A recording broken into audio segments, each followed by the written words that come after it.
Oh, get ready to laugh at this one.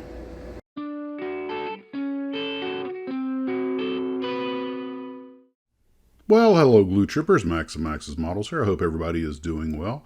Today I managed to take my G4M Betty that was starting to look pretty good and make a hilariously boneheaded stunt. So what happened was I'm in the process of gluing the nose section back on the pre-painted nose glass, and I'm very careful, make sure my hands are clean, but a little of the glue oozed out between the framing and the model, got under my thumb, and I wound up putting a couple of rather nasty thumbprints on the glazed nose.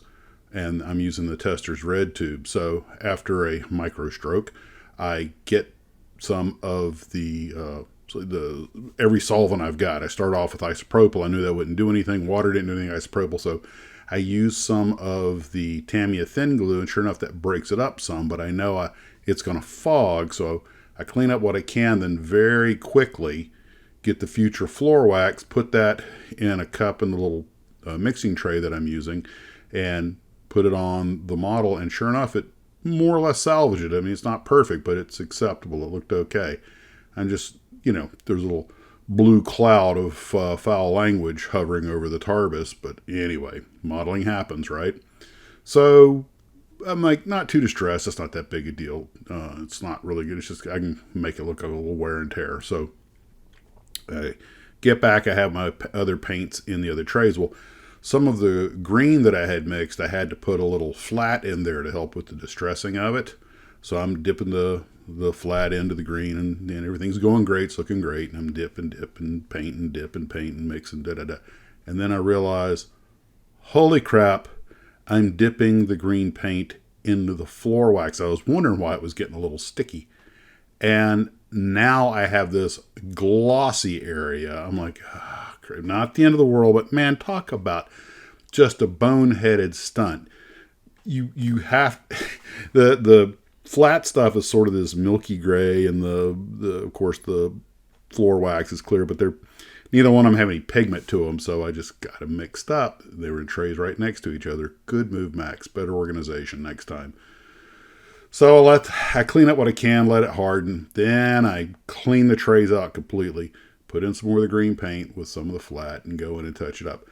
Some of it's still a little shinier, but given that I'm giving it a distressed look with sort of what you might call mixed uh, surfaces and everything, like, it's not bad. It's not what I'd hoped for. It's an idiot mistake. And I covered most of it up, but it's presentable, and I'm just kind of disappointed in myself. And anyway, I let all that harden, and then it was time to decal the model. It's pretty much done. And wouldn't you know it, I was really disappointed in the decals.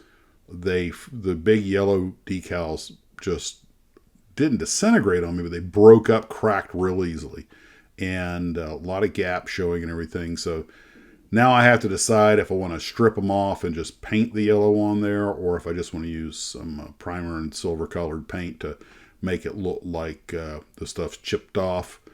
Or I can just leave it like it is, I suppose. Or I can try and touch it up with yellow, but I'll never be able to match the color exactly. And they didn't go on quite straight. They didn't fit exactly right. The inboards were just a skosh too big. And I was very, very disappointed. And I realized that the port wing, the outboard wasn't quite right, but it was so broken up, I was afraid to move it anymore. The rest of the decals were okay, but the wing decals on the upper wing actually go over what looks like some sort of an aileron hinge or something, and the decal wouldn't lay down on it, so I got a bucket of all to set on there. So that was a little disappointing. Not the end of the world.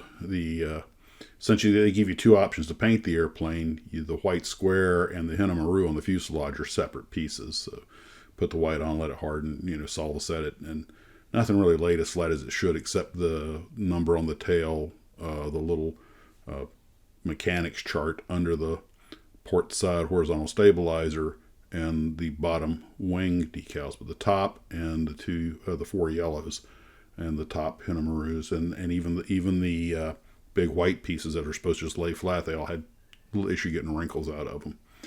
But anyway, I got it done. I I'm not unhappy with it. I got all the characters painted. Took some photos for the Tamiya build. This is my Tamiya build submission. And then I thought, it's good enough. It's going to go perfectly with Rex Barber's Miss Virginia P-38, which is the plane that shot it down. So I've got them together on display on the shelf with all the little Japanese enlisted men waving sayonara as he takes off. And I don't think they knew they really were saying goodbye. But anywho, if these are your worries, you're doing okay. I walked outside the house to go to the Tarbs today and kind of got hit with a wave of nostalgia because all the warmth and heat and humidity. It's starting to become the nice time of year down here in Florida. And just remember getting on my bicycle and going down to buy model airplanes and stuff. And yeah, every once in a while you have that little happy, joyous moment. And I also was able to Zoom with a couple of glue troopers today. So Caleb and Bill, or should I say, Kuda Killa and KSLNC, and I can never keep that handle straight. Guys, it was nice to chat with you. Maybe I'll do a Zoom podcast at some point, so as many of you guys as want can join in. So we'll see about that. That might be in the future. I'll be off the grid for a couple of days, so I'll see you later in the week. We are planning a live stream next week. You guys take care of yourselves, and as always, model on.